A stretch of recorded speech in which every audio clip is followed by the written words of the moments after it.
we have an expert in the room. Dr. Wayne MacLeod is joining us from Halifax. Do you want to say hi? Hello there. Hi there, folks. Perfect. So we'll get started. I think there's going to be a poll that's going to pop up at some point, Marcy, just to give us an idea of who's in the room. So we're here tonight to talk about the disability tax credit. So I give you all great props for coming in on a Monday night and hanging out and talking about tax stuff. There's a couple of reasons why the disability tax credit is really important, and I think you wouldn't be here if you didn't know that. The first is, obviously, it can be quite an important tool for financial planning and for tax planning for yourself, or if you have a family member who has a disability. It's a really valuable tool. It can be very frustrating, which is, I'm sure, why many of you are here. The other reason we're doing this now is because the federal government issued a $600 benefit for people who have a disability because of COVID. And that paid out on October 30th to anybody who had is eligible for the disability tax credit, for anybody who is on CPP disability, and for anybody who's part of the Veterans Affairs programs that also involve disability. So for people who do not have the disability tax credit, they missed out on this benefit. The good news is the government has extended the application period. So if you have, if you apply, so you don't have to qualify by, but if you've applied by December 31st and your application is approved, you will still receive that $600 payment, in addition to all the wonderful and exciting other benefits that we're going to talk about tonight. So we're going to have a we have a fairly big group here tonight. So we're probably not going to save questions and answers till the end. I'm going to ask you to sort of pop those in the chat as we go, with one or two caveats. There's two questions that I know we're going to get tonight, and I promise you one of them we will definitely get to. The question is, my doctor's won't fill out the paperwork for me, or I don't have a family doctor. What do I do? We will definitely get to that question tonight. So if that's your question, rest assured, we know that's a friction point for a lot of people. The next question I think we're going to get a lot is, my child, my brother, my cousin has X diagnosis. So they've received a diagnosis from the doctor, and the question is, do they qualify? And so we're going to talk a lot about that tonight. So hold on to that question a little longer. But as as we sort of go through things, if you have questions, just pop those into the chat. So I'm going to try sharing my screen.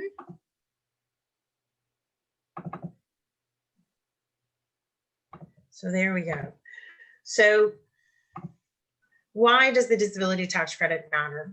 So it opens the door to a bunch of federal benefits. So the one is the $600 one-time federal COVID benefit that we just talked about.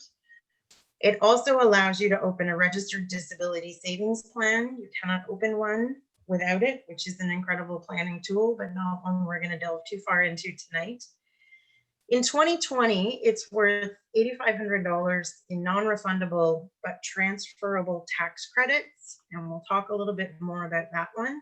Essentially, what that means is if you qualify for the disability tax credit, you can earn about $22,000 in income before you start paying tax. It allows a beneficiary to declare a trust, a qualified disability trust. So if you create a Henson Trust in your will, and a lot of you will be familiar with Henson Trusts. If the beneficiary of that trust is eligible for the disability tax credit, they can name their trust a qualified disability trust for CRA, and that reduces the tax owed on the income earned by the trust. If you qualify for the disability tax credit and you have employment income that is low, you're eligible for the working income tax benefit supplement. If a child is under the age of 18, you're entitled to the child disability benefit. I should also state that it's about $11,000 in tax credits, not that $8,500, if you have a child under the age of 18 and there are childcare costs. And if you require attendant care, that becomes an eligible medical expense, saves you more in tax. And some other disability related expenses can also be eligible to claim as that for the medical tax credit and can be partially refundable. There are actually more benefits than that to the disability tax credit, but I just want you to know that this is a really big deal. I also want you to know these slides will be sent out to everyone after, so you don't have to scribble furiously to take notes. So the big question is eligibility for the disability tax credit. So CRA says the effect of the impairment in physical or mental functionings must be severe and prolonged in order to possibly be eligible. So it is the effect of the diagnosis and not the diagnosis. So coming back to that point, my child's been diagnosed with X. It is the effect of that disability or that diagnosis. Prolonged just means it must be expected to last or will last for more than 12 months, and it must be present at least 90% of the time. So just gonna jump out of there. See if we've got any questions. Well, that's interesting. Your sister is an RDSP and she didn't get a check. So my question there would be, if you have an RDSP, are you receiving government contributions into that RDSP? There are occasionally financial institutions that will open an RDSP without having verified the disability tax credit. So one of two things may have happened there. Her disability tax credit may have expired, or you are getting government grants. Okay, well, we're gonna have a side conversation about that one. I think Marcy's gonna pop the chat up any second now so we can just get an idea of who's in the room. So if you could just take a quick second and let us know who's here.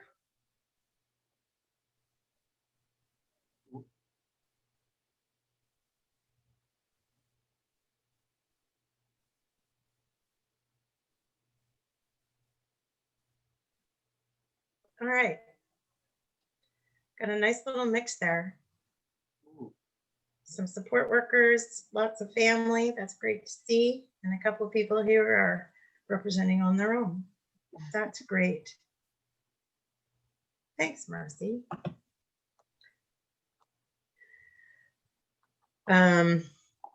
So we'll get into sort of a few more questions, but first we're going to pop back to sharing the screen. I'm just going to talk a little bit because we do have lots of family members here about transferring the disability tax credit. So remember I said before that the tax credit is worth that $8,500 in non-refundable but transferable tax credits. So non-refundable means it can reduce the tax that you owe if you are the person who qualifies for the disability tax credit and you don't have enough income to use all of that tax credit. You can transfer it to a parent, grandparent, child, grandchild, brother, sister, uncle, aunt, niece, or nephew, if that person provided financial support for food, shelter, or clothing in the tax year.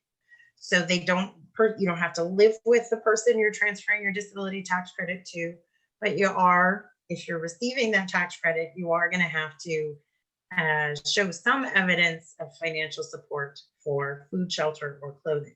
So that can be, I bought groceries every month. I bought a little bit of groceries and I took them over to my brother's house.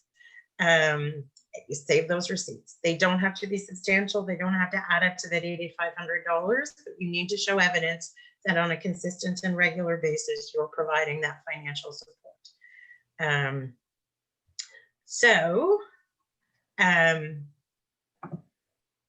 we'll jump to completing the application. So the application, and Marcy's going to pop into the chat how you get the application.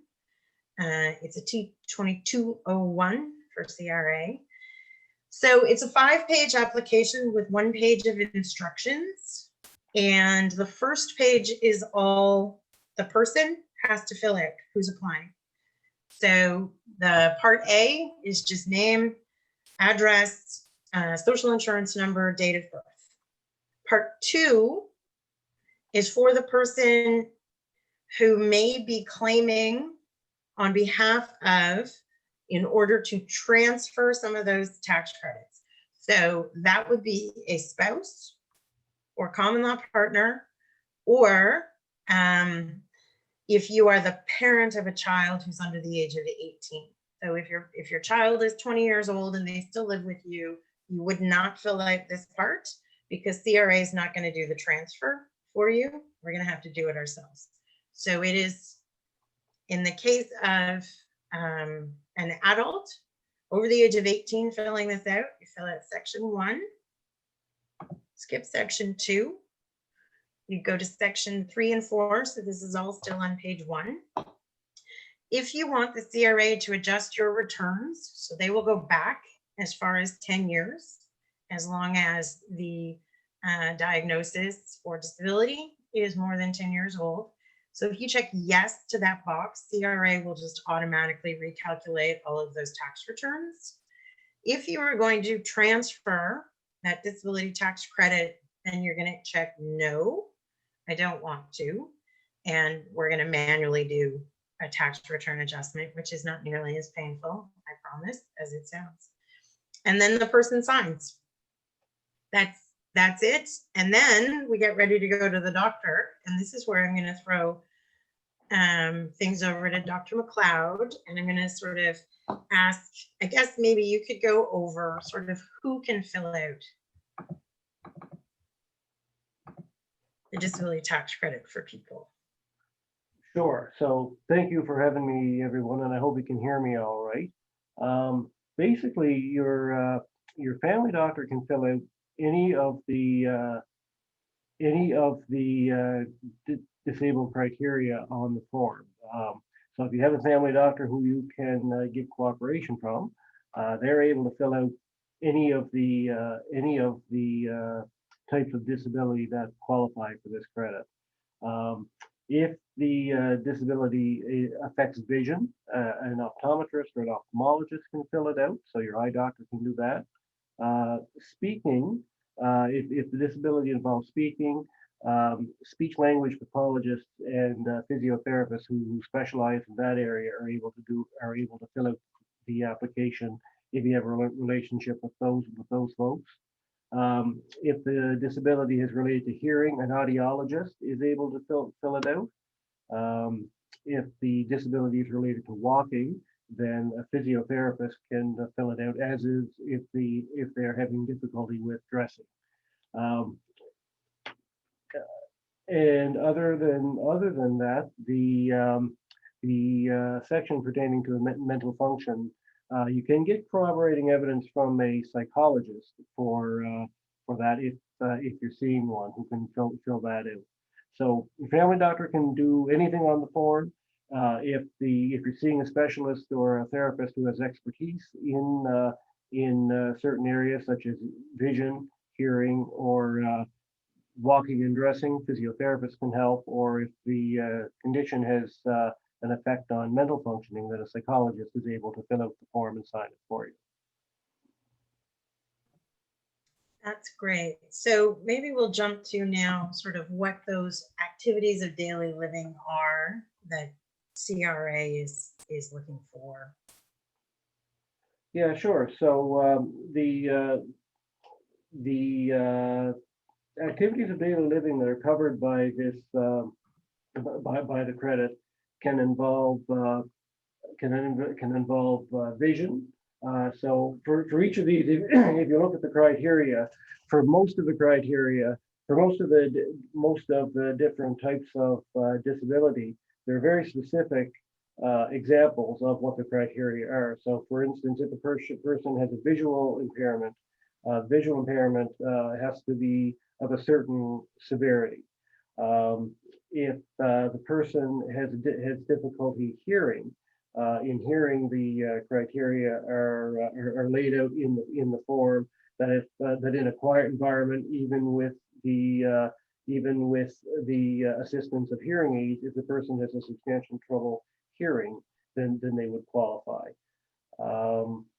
Some of the other criteria are a little open to interpretation, and you'll find, particularly with the mental functions necessary for everyday life, there's a wide range of ways that people qualify as a result of those types of impairments. And one of the things I'm hoping to pass on to folks is that some doctors are a little bit more liberal with the criteria than others. And I know there is a lot of frustration sometimes if that you may not have access to a doctor that is if the doctor is a bit more conservative in terms of understanding how a disability fits the criteria. Some of us are a little bit more flexible in figuring that out and are willing to help. So that's what I'll say so far. The mental, I think many people who have experienced resistance or difficulty with mental functions or with intellectual disability will find that although some of the criteria for for more of the physical impairments are fairly cut and dry, the mental impairments are open to a lot of interpretation. And I suspect that one of the difficulties is that many physicians, many doctors don't understand how an illness might fulfill these criteria. So, for instance, a person may qualify under mental functions if they have impairments with their adaptive functioning, and that's an umbrella term for being able to respond to things in their environment, to understand whether they are in a situation that may affect their safety, able to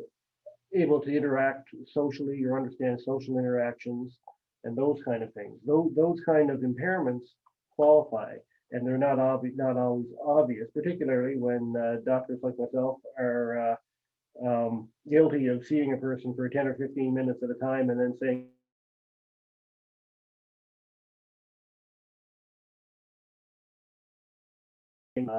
there may be some folks in the audience with family members who have Alzheimer's or dementia, and memory impairment also fits.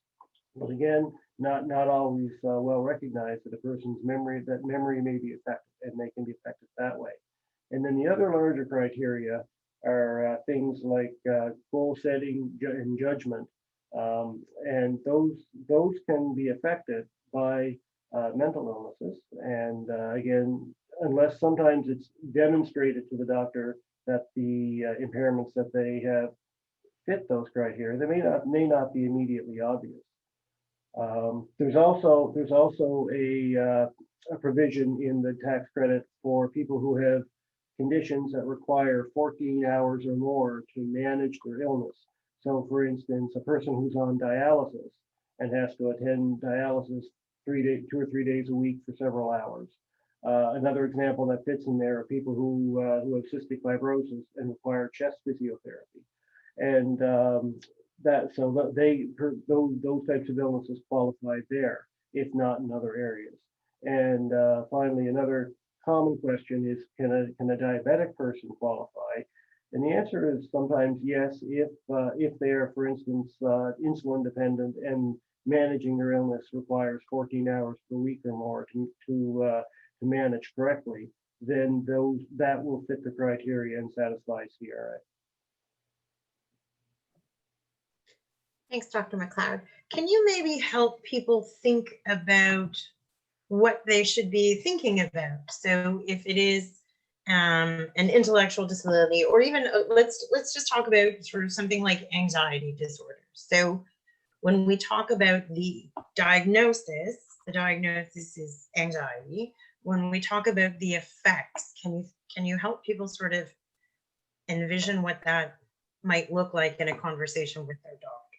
So in a conversation with the doctor, one of the strategies that I would employ would be to say, well, let me explain to you what's a day in my life like, and let me demonstrate sort of examples of how my illness is interfering with my function during the day. So one point I should make that one point I should make is the person doesn't necessarily have to have a firm diagnosis. So a person who has impairments who are being diagnosed or who are under investigation, or sometimes there is no clear diagnosis, just that person has impairments. And that's not an impediment to doing the application, as long as the description of the impediments fit fit the criteria. So with your example of anxiety, persons with anxiety, when they speak to me, they'll often tell me about a lot of the physiological symptoms that they have. So they'll become so nervous that they can't think straight. So it takes them longer than the average person or a person without anxiety to work through a problem, even if it's a simple problem. A person with anxiety may have, may be so unable to do what would be considered a normal social interaction. So the act of going into a store and buying something, the thought of speaking to someone or asking them where something is in the store may be so overwhelming that they can't do that. And that's a perfect example to put on the application. So if they're unable to handle social interactions because their anxiety gets in the way, or if they're so fatigued as a result of not being able to sleep that they lack energy and aren't able to work through problems without taking a pause, or they defer making judgments on things because they can't think straight. They can't think straight because their anxiety is such that their mind is racing all the time. So with a racing mind, their memory is impaired. They can't think through a problem, so they can't face social interactions, or they can't face sitting down and paying their bills, or they defer out those things. If family members need to help them with things that should be day-to-day things that we take for granted, then those are ways of putting down. Those are the things to put down on the form to demonstrate the level of impairment. So it's not just the diagnosis; it's really the interaction with you and the world, and not just school. I think when kids are young, and not just work when we're older. It's it's sort of the broader experience of living in the world as a human. That's right. That's right. Not having a diagnosis isn't important, and I find that since doing this work, I find that a lot of doctors will spend too much time on the form explaining the diagnosis and rolling through the criteria that they made the diagnosis without explaining to the CRA folks how the diagnosis or the lack of diagnosis, how that person's day-to-day activity is impaired. That's really what you want to hit on with an application, is how my problem impacts my day-to-day compared to someone who doesn't have this particular set of problems. That's great. So question here, sort of talking about the duration, having to reapply. And I don't know if you have any experience with this, but I have seen things run for short periods of time where you're qualified for the disability tax credit for 7 years, let's say, at which time you'll have to reapply. I see most children having to reapply at age 18. Have you seen anything that sort of gives you an idea if there's a rule? It almost seems arbitrary, but what I believe they're trying to do is establish whether a set of impairments that are present at one particular age are still present later on. So for instance, in children in particular, with special schooling and special adaptations, some disabilities, many disabilities, unfortunately, they don't outgrow, but they are able to accommodate. And with children in particular, with their resilience, what happens sometimes is what is an impairment at a very young age they adapt to, so that some of these things are no longer an impediment in day-to-day life. I think that's kind of the general rule they go with. So regardless of the disability, it seems with a child's diagnosis, they tend to want a reassessment at some point in the child's life cycle. Particularly, a lot of them will. It seems like at age 12 and at 18 are common ages where the application has to be done again. And true to form, sometimes the illness is no longer there, and sometimes it is. For instance, here in the case of hearing loss, oftentimes when children are diagnosed with hearing loss, it takes a few years for their hearing and their adaptation to their aids and their speech to catch up to their peers. But once they have caught up to their peers, then they may no longer be impaired. So some of those applications are. So what happens is a lot of times children, regardless of their disability, they all get lumped into a group saying, well, let's check back on them as adults and see if they still need the help.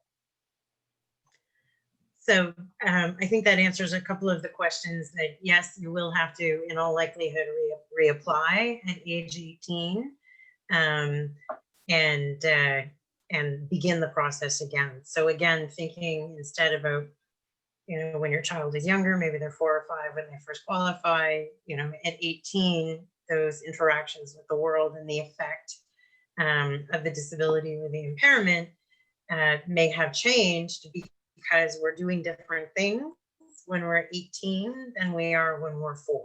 So just sort of thinking back to that. If we've got a question here about receiving the disability tax credit as a child, but later is unqualified, and we're sort of going to talk about what happens if you reapply or if you apply and you are denied. So we will get to that question, I promise. A question about adding extra pages of notes with examples. Dr. MacLeod, is that helpful? If you folks find that it would be helpful, I could create some notes for you and put that here. If you can help me get them to the broader audience, I can provide them. That's great. Okay. Yes. Yeah, I know. We were asked if our daughter still had Down syndrome when she got older. Yeah. We know. Understanding that quite often these are triggered automatically. It is not a human being that has assessed the previous disability tax credit application and then is now wondering if your child has outgrown Down syndrome. It is triggered automatically. And understanding when you send in the application that you're not sending it for review to a doctor at CRA, it's just a person. So the only story they have is the story that is on the disability tax credit application. So while again, you may think that a diagnosis of something should be fairly obvious, it's not necessarily obvious to the person who's receiving it. It's just somebody sitting at a desk who's got your application crossing their desk. So giving them that story of, as Dr. MacLeod explained, of just what it looks like day to day. We spend a lot of time not focusing on disability. We spend a lot of time, especially Community Living Ontario, focusing on the value that our family member brings or that the self-advocates we know bring. And this is a different experience. So the disability tax credit is sort of asks you to not look at those things, but just to focus on those things that are a little bit harder. Question here, my son's now 18 and on ODSP, needs to requalify. So he will reapply. And if he does not have enough income, taxable income, so from a job, to use the full disability tax credit, and you're providing financial support, he can transfer his tax credit to you. If you're eligible as an adult, are you always eligible? The answer to that is maybe. You will know when you get your approval from Canada Revenue Agency. They will let you know right off the get-go whether you have qualified. If you have, they will tell you exactly how long it lasts. It could be for life. It may be for 7 years. It may be for 10 years. Again, there doesn't seem to be a lot of hard and fast rules about this. And you may have to reapply. You will know it's time to reapply because your notice of assessment that comes back after you file your taxes will tell you that your disability tax credit is expiring next year. My advice is please do not run to your doctor and get that application form all ready to go and sent back in. There's a little glitch where if you apply while you're already qualified, it sort of befuddles CRA. And so you will be denied as a result of already being eligible.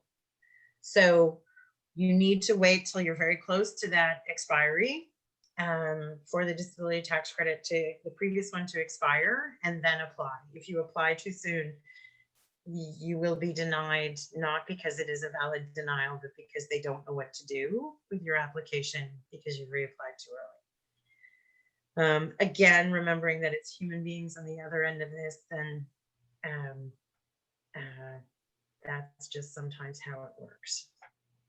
So yeah, so those are some questions there. So maybe we should talk about what happens if you have not, if you are not approved.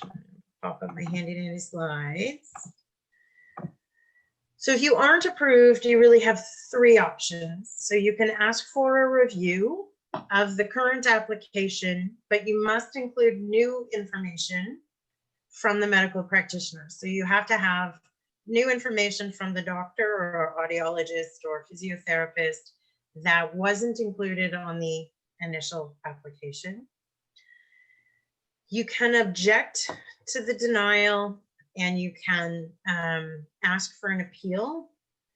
That is a difficult and tedious process because you're going to have to explain things that were in, why the information in your disability tax credit application should have got you approved. Or you can wait and reapply. So if CRA says no, I am of the belief that we never take no for an answer. We just keep trying. So you can wait. If you're going to file an appeal, you need to do that within 90 days of the date of the letter of your denial. So once you get beyond that 90 days, you can just start over. So maybe that's with a new medical practitioner. Maybe it's with better information. There's different strategies, but you'll have learned from the first one that the information has to be different. So again, it may be a different doctor. It may be new information. So hopefully if there's anybody here who has been denied in the past, and I think there was certainly a question about my child did qualify, but now that they're 18, they don't qualify. My recommendation would be to just reapply with the new information that you've had today. Question, do I know how long it's currently taking CRA to process the forms? It usually takes 3 to 4 months. I know they are putting a pretty big focus on doing this because of that $600 benefit. So they're trying to make sure that people don't have to wait too long. So I believe that number has come back down dramatically. Again, to be eligible for that $600 benefit, you just have to have applied for the benefit prior to December 31st. You don't have to have been approved, but it will take your doctor some time to fill out the application. So the longer you wait, the more at risk you are that the doctor, especially with the holidays coming, that the doctor doesn't get that back to you in time. So I would encourage you to move fairly quickly, especially because the clock is running on that that $600 benefit. Traditionally, it takes 3 to 4 months, which isn't usually an issue because it's retroactive, right? So even if you applied in February and you hadn't heard back by the time you did taxes in April, it would still be applied to those taxes and those tax returns once you did apply. So this one is, we don't usually have a situation where CRA is sort of giving us a hard deadline, but I would encourage you to act on that December 31st deadline. Okay, so let's sort of an interesting segue to one last screen share. So if mom and dad, we have an adult child or grandchild, so over the age of 18, and they don't have enough employment income to use the full amount of the disability tax credit, you can transfer it. So to do that, you're going to do what's called the T1 adjustment. It's a single page. You do not have to go refill out your tax return from 2018 in order to qualify. It is a single page. Again, it's the taxpayer information at the top. So name, address, social insurance number. It is the year that you want them to fix. And you would just write the line number from the tax return and the name of the line. So it'd be disability amount. The previous amount you might have claimed 0. You're going to put a plus or minus, and then you're going to put amount of change. So if you're applying for a single year, the amount for 2020 would be 8576 plus 8576, and then the difference between those two numbers. And then you could just put as other details a note that you're now, your child is now eligible for the disability tax credit and they're transferring their tax credits to you. So it is not as horrible a project as filing your tax returns is initially. I promise you. Stop that. And Marcy has thrown into the chat how you get that T1 adjustment. Both the disability tax credit application and the T1 adjustment can be uploaded into CRA My Account for the person. You can go back up to 10 years, as long as the diagnosis is at least. So it's a maximum of 10 years or the date of the diagnosis. And by date of the diagnosis, I'm saying the date of the impairment. So as we roll into our next tax year, we lose a year from there, right? Because in 2021, our 10 years starts in 2021. So the sooner you apply, the better. You don't have to get those T1 adjustments done in 2020 in order to apply all the way back, because you will not have heard in 2020.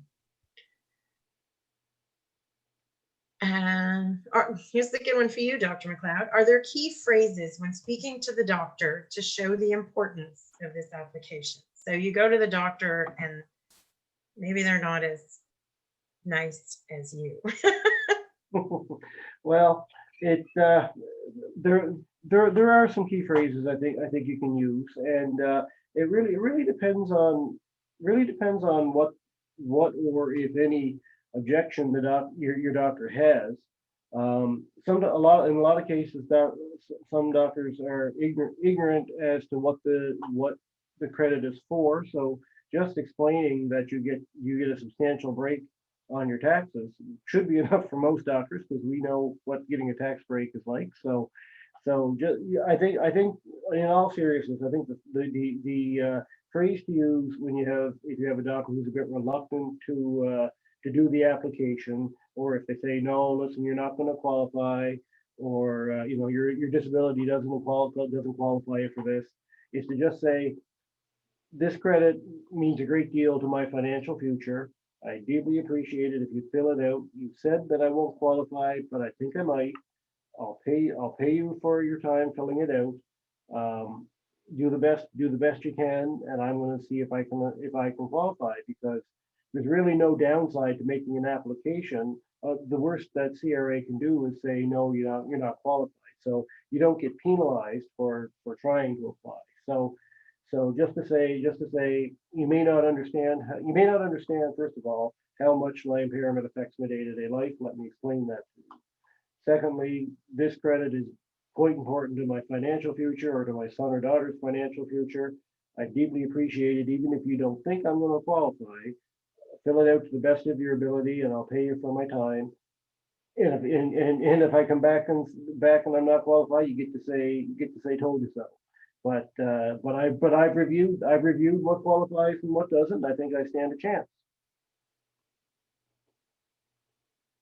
The other thing you can point out as well is that really the doctor isn't the person to decide whether you qualify or not. That's done by the people at CRA. So like I do a lot of these in my spare time for people, and I can't guarantee anybody is going to get qualified. But again, I don't think there's a downside to making an application other than getting told that you don't. So they, you could say, with all due respect, doctor, it's not your job to say that I don't qualify. Someone at CRA will tell me that if you'll do my application. So really depends on what your relationship is with your doctor. And I would start by sort of asking them if they're familiar with it and if they know what it's for and who qualifies and who doesn't. And if they're unsure about how much is at stake financially, you can say, because there is so much at stake financially, I'd really like to apply, even over your objections. No hard feelings if you can't get me qualified, but I'd really like to give it a try. That's great. And I don't like to lead with this, but because I know there's lots of sort of, you're on Facebook and you see the ads. But for a family that can fully use the disability tax credit value, you're talking about almost $17,000 if you can go back 10 years. So it really is a significant amount of money. So making the point to your doctor that this really does have an impact on me financially, I think is not only true. And then we go back to, I said I wasn't going to do it anymore, but I'm doing it. If we go back to these other benefits, the RDSP. So even if you have a child that's over the age of 18, and they don't, one of the questions was on ODSP and no employment income, is there still value in this disability tax credit? The answer is yes. That $600 benefit is of value to be able to open an RDSP. Even if someone opens an RDSP, so under the age of 49, they'd be eligible to receive grants in matching contributions from the government. And if their income is low, they're not working, the government will still give you $1,000 per year, whether you put contributions in or not. So the RDSP is a pretty big deal. And we won't get too far into it, but there's up to $90,000 worth of government money available to fund that RDSP. Most of that is because of matching your contributions, but it's still meaningful even if you can't afford to put in your own contributions. It gets us, so an 18-year-old child or 20-year-old child or 40-year-old child where you're still providing some financial support, those tax credits are transferable. The qualified disability trust, so if you've put a Henson trust in your will, it reduces the tax owing by that trust. There's a working income tax benefit, so if somebody works a small amount of hours, they don't have a whole lot of employment income, there is a cash supplement that is available. A child disability benefit for children under the age of 18, and lots of other benefits included in that. So even if that disability tax free can't use the full amount of the tax credit, there's still lots and lots of value, and it really is worth applying there. One of the questions, if you have a doctor that filled out the form years ago and CRI says they didn't get it, my recommendation would be just to start over. You'll still get 10 years back from today. Here's a question about fees. Is there a set fee that doctors charge for filling this form out?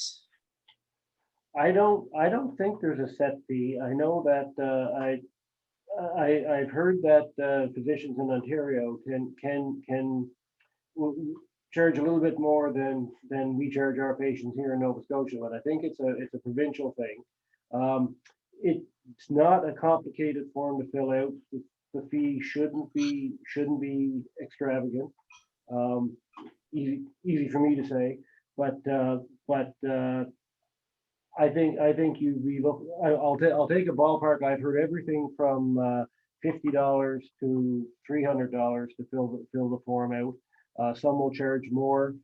People, a lot of physicians who are knowledgeable about how much is at stake will charge more. Unfortunately, one of the things I would like to mention, and this will perhaps sound a little bit self-serving, but there are some companies out there, in my opinion only, who are somewhat predatory.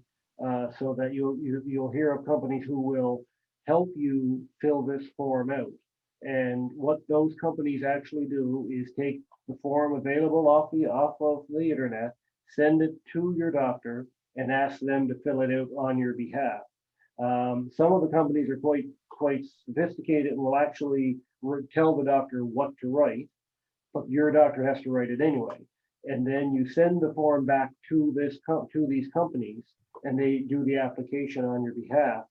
Unfortunately, those companies will take a percentage of the credit's value as their fee. And I've seen 30 and 40% of the credit's value paid to these companies for really doing very little work. So I would suggest those as a very last resort. But again, because I do this kind of work for people, I don't want to sound self-serving, but if you go with one of those companies, I would like just for you to be aware that they're taking quite a chunk of your value for doing very little work. And so if there's a way of doing it without using those companies, I would strongly urge you to look into that. But yeah, no, there's no set fees. I offer to do the credit for my own patients. I'll do it for $75 here in my office. And I do some work privately where I charge a little bit more than that for people who aren't my patients, because I have to recruit medical records and stuff like that to make sure that the application fits the history. So no set fees, but please be cautious about those predatory companies.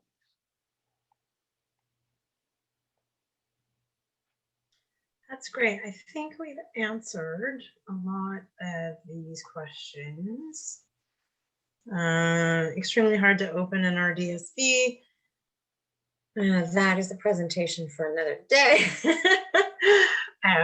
But it's worth the effort. And if that person wants to send me a quick email, I can get you some contacts to help you do that for sure. So I'm going to, one last time, sort of pop up our contact information. It's been a lot of information here today. But if you wanted to get in touch with Dr. MacLeod, you can find him on Facebook, or you can send him an email. If you want to find me, I'm not on Facebook, but you can send me an email. Question, would using an ODSP income support application as a reference be helpful for the doctor? Again, I think we want to encourage people to, if the ODSP application includes a lot of comments on effects and impact, then it would be helpful for the doctor. If it is more diagnosis based, it's probably less helpful there. And Marcy has popped us into the chat. We can hang out for a little bit longer and answer some questions, but we did want to be respectful of your time. So thank you, everyone. Thank you to Dr. MacLeod for joining us tonight. We really appreciate it. It is hard to find a doctor who speaks with enthusiasm about the disability tax credit. So I thank you. for your Okay. time. No, thank you very much. It was my pleasure. And my contact information is there. And any of you who want to reach out to me, please do so. We'd love to help any way I can. That's great. Thank you. We will be sending the presentation out, all the slides, and that does have our contact information as well. So you'll get those from Community Living Ontario soon. Oh, thank you, everyone. Okay.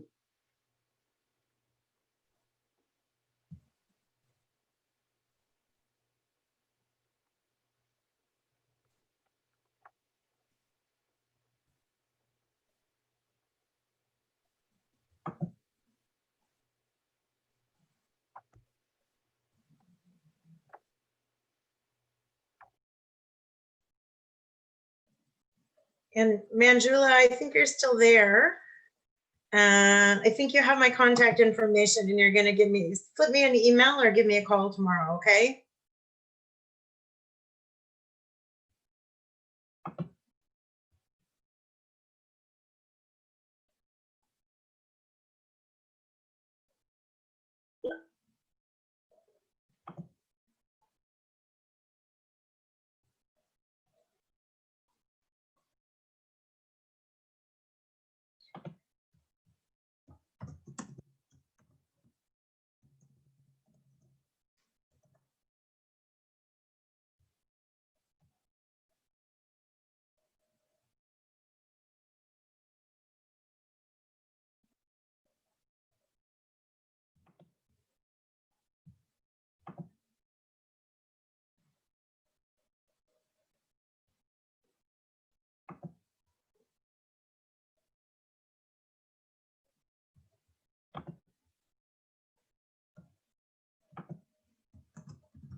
I'll talk to you tomorrow, Manjula.